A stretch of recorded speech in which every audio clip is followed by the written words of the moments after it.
یارموس یکی از قوی‌ترین نقاط کاناداست. به یارموس خوش اومدید. خب بالاخره رسیدیم به یارموس، شهر زیبا و کوچیک یارموس در استان نووا اسکوشیا. یارموس تقریبا میشه گفت جزء غربی ترین شهرهای این استانه که دیگه به انتهای کانادا خیلی نزدیکه. یارموس حدود 300 کیلومتر با هالیفکس فاصله داره و اگه از هالیفکس رانندگی کنین تقریبا 3 ساعت و نیم تا 4 ساعت تو راه هستین. توی مسیر از شهرهای معروف و ساحلی مثل شلبرن، ماهون بی، لوننبرگ و بریجواتر رد میشین. هرچی جلوتر میرین جاده خلوت‌تر و طبیعت بکرتر میشه و کم کم حس میکنین دارین میرین آخر استان نووا اسکوشیا. خود یارموس یه شهر بندری تاریخی و قدیمیه که بیشتر از 250 سال قدمت داره. این شهر از قدیم به خاطر کشتی سازی، ماهیگیری و تجارت دریایی معروف بوده و هنوز هم یکی از مهمترین بندرهای منطقه حساب میشه. جمعیت یارموس الان حدود 10,000 نفره، یعنی نسبت به شهرهای بزرگی مثل تورنتو یا مونترال، ونکوور و حتی هالیفکس خیلی کوچیک‌تره. و جالبه بدونی که جمعیتش داره آروم آروم رشد میکنه و آدمای بیشتری دارن میان این قسمت از نووا اسکوشیا. یه پرانتزم اینجا باز کنم، توی برنامه تیار تو پیاری که دولت کانادا برای سال 2026 و 2027 قراره یه تعداد از کسایی که ورک پرمیت دارن به پیار برسونه، یارموس هم میتونه یک گزینه خوب باشه اگه بتونید اونجا شما در واقع یه جاب آفر داشته باشید. اقتصاد شهر هنوز خیلی به اقیانوس وابسته است، مخصوصا صید لابستر و غذای دریایی. برای همین وقتی تو شهر راه میری همه جا قایق‌های ماهیگیری، اسکله ها و حال و هوای دریایی دیده میشه. یه فری معروفی هم هست که از یارموس میره به سمت امریکا به نام کت فری. برای همین خیلی‌ها یارموس رو دروازه دریایی نووا اسکوشیا میدونن. یکی از معروف‌ترین جای این اطراف هم کیپ فورچه که من کامل ویدیو گرفتم، در ادامه هم خواهید دید.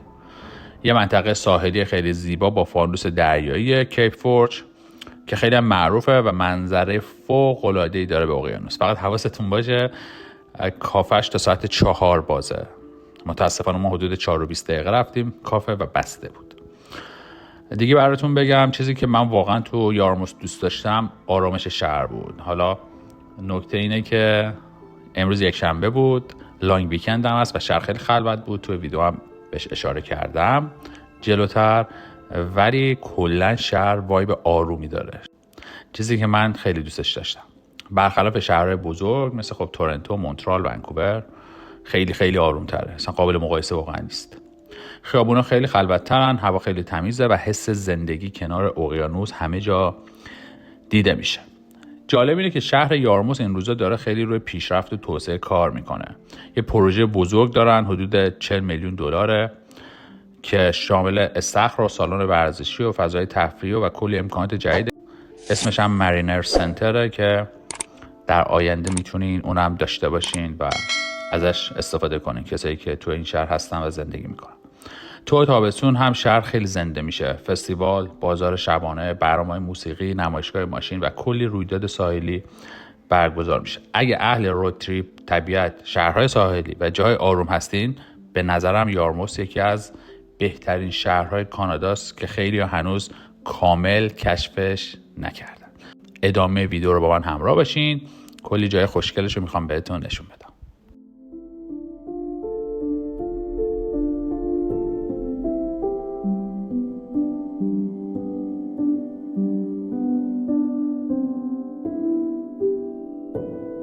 ما تازه رسیدیم اینجا و اولین کاری که قراره بکنیم اینه که بریم ناهار بخوریم.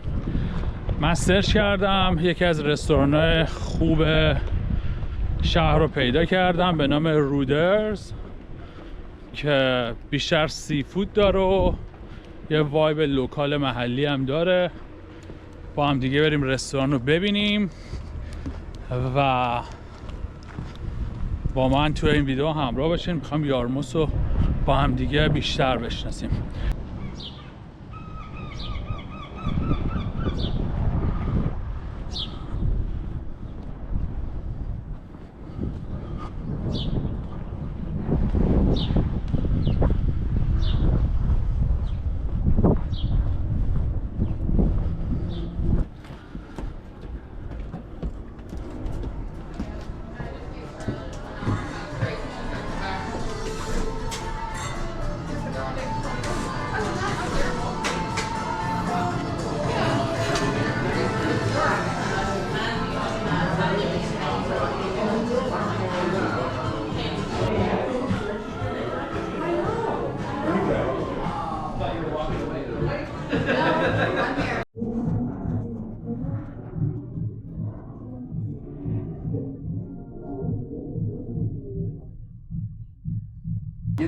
من برای شروع یه آبجو محلی گرفتم به نام رودرز رد ال، اگه اشتباه نخونده باشم. جای دست خانومه ببینیم چجوریه. مثل یه خوب.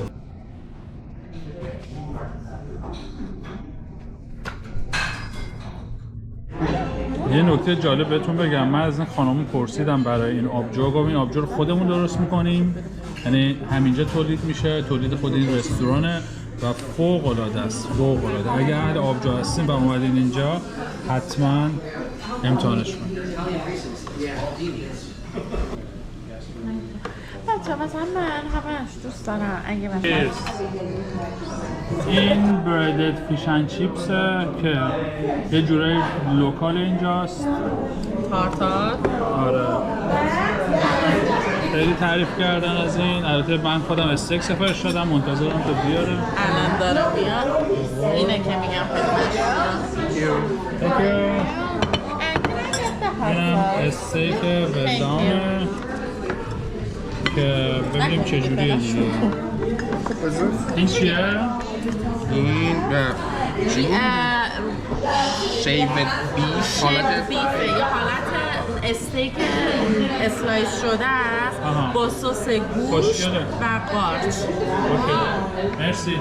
خب جاتون خالی، ما غذا رو خوردیم. اگه بخوام یک توضیح در مورد رستوران و غذاش بهتون بدم 100% بهتون پیشنهاد میکنم. اگه اومدین یارموس، رستوران خیلی خوب بود، کیفیت غذا خیلی عالی بود. فقط یه نکته در مورد فیش اند چیپس.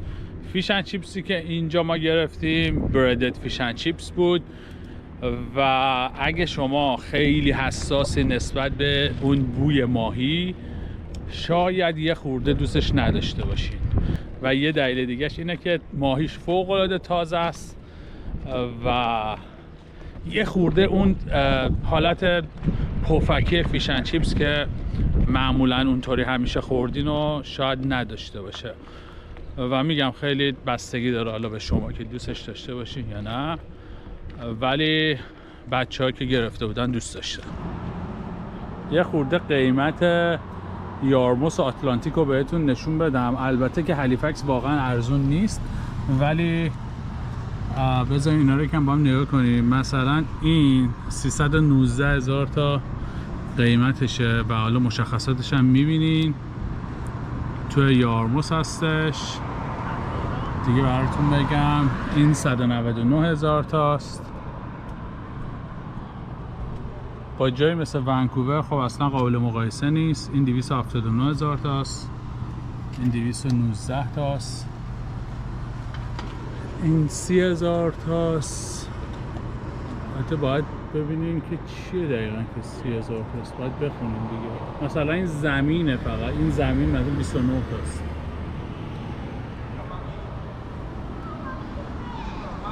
کلی انتخاب داریم. بچه بیاین یه ایستگاه اتوبوس بهتون نشون بدم. باورتون میشه اینجا ایستگاه اتوبوسه؟ صندلی رو ببین.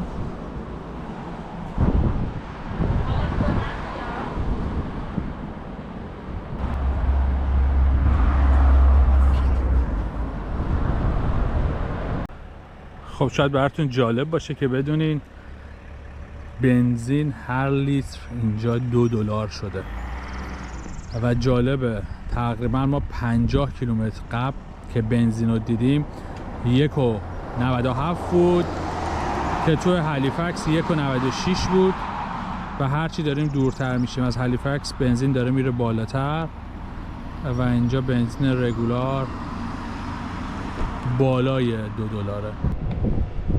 خب یه نکته جالب در مورد یارموس بهتون بگم. توی یارموس یه رویداد خیلی مهمه که روی این تابلوها توضیح داده، حالا من براتون میگم. یه رویدادی که هر سال برگزار میشه، یه رویداد معروفه به نام یارموس شیک اسکرینبل که روی این تابلو کامل توضیح داده و داستانش چیه. از سال 1998 شروع شده و صدها نفر میان اینجا برای شارک فیشینگ، میان برای کوسه شکار کردن. در واقع یه مسابقه ایه که این نماد کوسه هم میبینید اینجا زدن. یه مسابقه ایه که میان اینجا کوسه شکار میکنن. نوشته که بیشترم بلو شارک شکار میشه که توی اقیانوس اطلس نووا اسکوشیا خیلی زیاد پیدا میشه. دیگه براتون بگم زده که همه شارک ها تگ میشن، اطلاعاتشون ثبت میشه، بعد آزاد میشن. یعنی فقط برای تحقیق علمی نیست که بکشنشون، دانشمندان این اطلاعات استفاده میکنن برای مسیر مهاجرت کوسه ها، رشدشون، رفتارشون و وضعیت جمعیتشون. جالبه. یه چیز جالب دیگه هم این عکس بزرگ سمت راست، این عکس هم که میبینی، این عکس داره درباره یه رکورد صحبت میکنه توی سال 2004. ماکو شارک که خیلی بزرگ بوده و وزنش 1084 پوند بوده، یعنی حدود 492 کیلو و خب به نوبه خودش خیلی جالبه. این هم یکی از جذابیت‌های یارموس.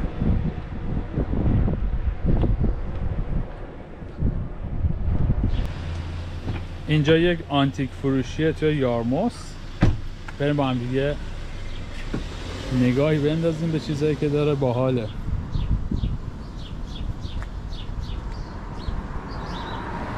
این فکر کنم مال 1000 سال میشه.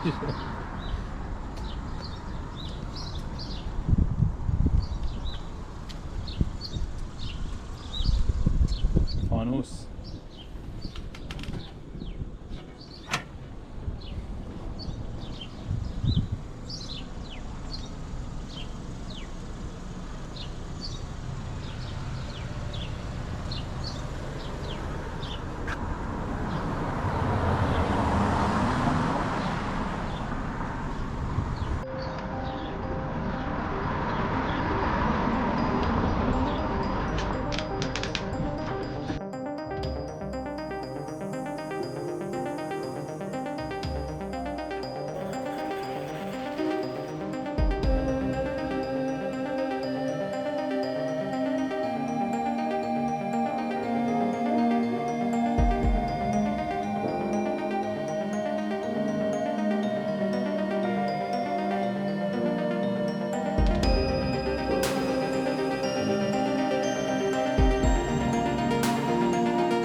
خب اینجا دانتان یارموس هستش.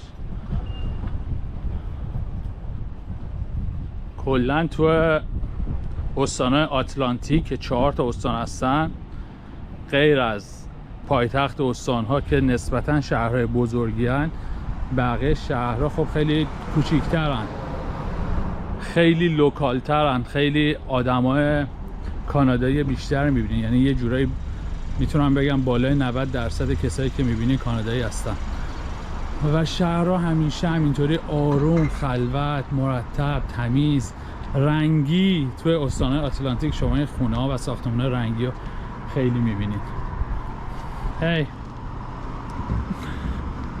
و خدمتتون عرض شود خیلی فرندلی هن، خیلی وایب خوبی داره اینجا برای استراحت، برای اینکه وقت بگذرونید. خیلی خوبه، بهتون پیشنهاد میشه. البته اگه دوست داشته باشین محیط خلوت و آروم و تو کانادا، من خیلی بهتون پیشنهاد میکنم. دانتان اینجا در واقع قابل مقایسه نیست با دانتان ونکوور یا تورنتو. سیستمش خیلی فرق میکنه. یه جورایی وایب شهرهای کوچیک و یا حتی نزدیک به زندگی روستایی رو بهتون نشون میده که البته همه امکانات رو دارن، ولی همه چیز خیلی مختصرتر و خیلی کانادایی لیزه شده تره.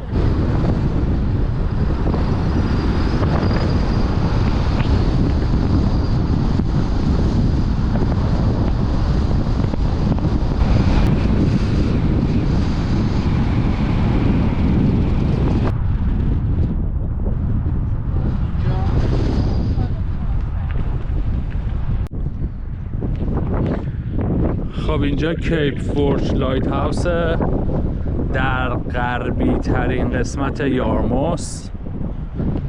بسیار بسیار بسیار زیباست. چه هوای خوبی. جاتون واقعا خالی. بریم ببینیم که جلوتر چجوریه. فکر کنم یک کافه هم اینجا داره. یک کافی هم بریم بگیریم. خب اولین چیزی که متوجه شدم این ساختمون سفید کافه است. بریم اینجا یک کافی بگیریم و از این فضای فوق‌العاده لذت ببریم. اگه واقعا تو هالیفکس شهر اطراف زندگی میکنید، شدیداً بهتون پیشنهاد میکنم بیان، یه روز حتما بیان. خیلی عالیه اینجا، مخصوصا اگه از اواخر می تا آگست تا سپتامبر اینجا خوبه. قبل از اینکه بریم کافی بخوریم، بیان یه خورده از این جذابیت‌ها اینجا بهتون نشون بدم. چقدر اینجا خوشگله.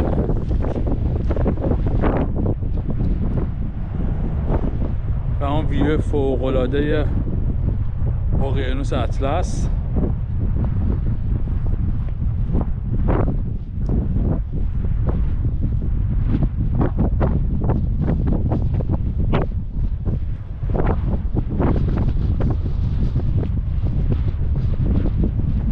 بی‌نظیره.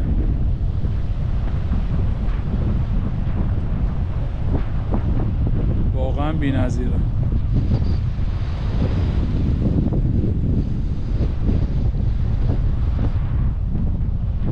حواستون باشه اومدین اینجا حداقل یک سویشرتی، نمیدونم،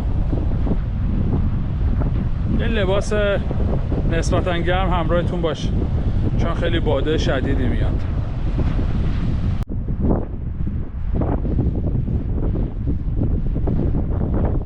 خب بریم بالا. چه بادی میاد.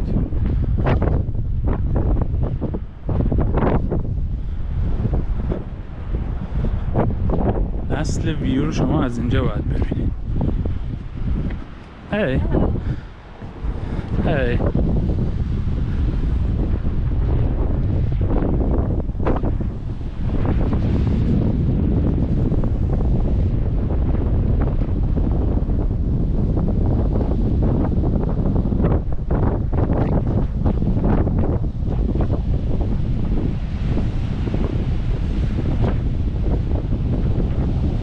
فقط میتونم بگم که بی‌نظیره، فوق‌العاده است.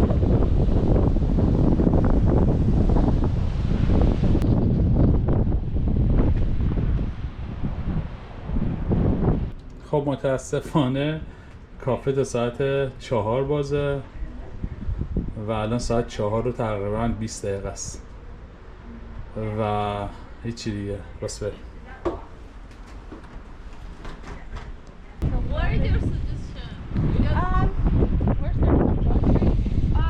صاحبان کافه هستن که گفتن کافه تا 4 و بسته است. حالا آدرس کافه دیگر رو میدم.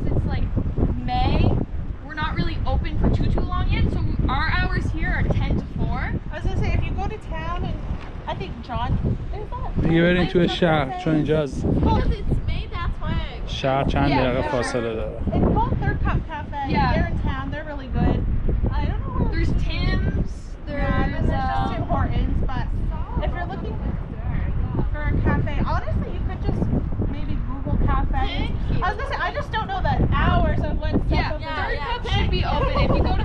Thank you so much. خب ما یه کافه پیدا کردیم به نام استیل کافه که اگه اسمش رو درست گفته باشم آره این تابلوشه تو در واقع دانتان یارموس. فقط من یه نکته بهتون بگم، امروز یک شنبه است و یک شنبه روزیه که خب توی حالت نرمال همه جا تقریبا تعطیله، حالا جز رستوران و بارو معمولا همه جا تعطیله. این هم اضافه کنیم بهش که این هفته لانگ ویکنده، یعنی فردام که دوشنبه است تعطیله توی کانادا. توی لانگ ویکندا معمولا کانادایی‌ها از جمعه، خیلیشون از پنجشنبه یه دو روز از اون ور تعطیل میکنن، یه دو روز از این ور، یک 6-7 روزی و کلا میان مسافرت و معمولا شهرها مخصوصا شهرهای کوچیک خیلی خلوت میشه. یه دلیل خلوت بودن اینجا دقیقا همینه، واسه همین اکثر جا بسته است.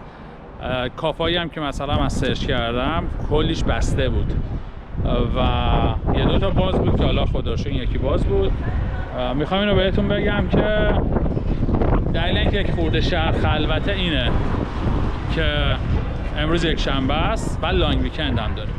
بریم با هم دیگه تو ببینیم که کافهش چجوری. کلی کوکی و چیزای خوشمزه هم داره. اینم منوه های اینم منوه کافیهش هستش.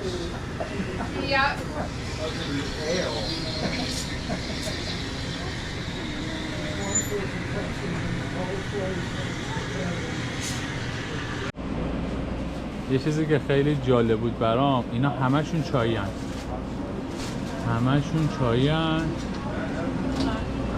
و تنوع چای خیلی بالایی هم داره. این سگه هم خیلی گوریه اینجا. منوی چایش هم اینجاست.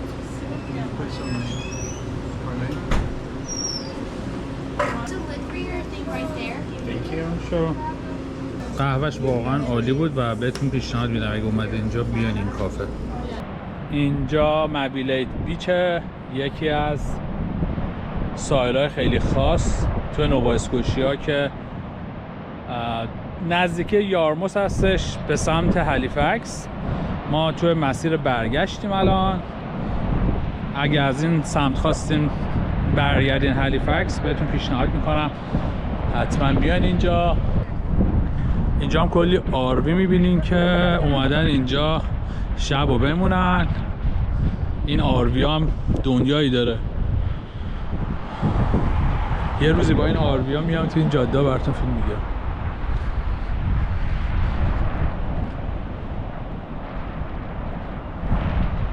مرسی که تا آخر این ویدیو همراه من بودین. توی مسیر برگشت از جاده براتون بازم فیلم میذارم و میریم به سمت هالیفکس.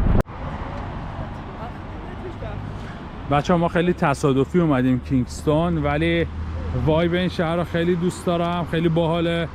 اگه خواستین برین یارموس یا کلا اومدین این سم یه سر به اینجا بزنین، شهر خیلی باحالیه.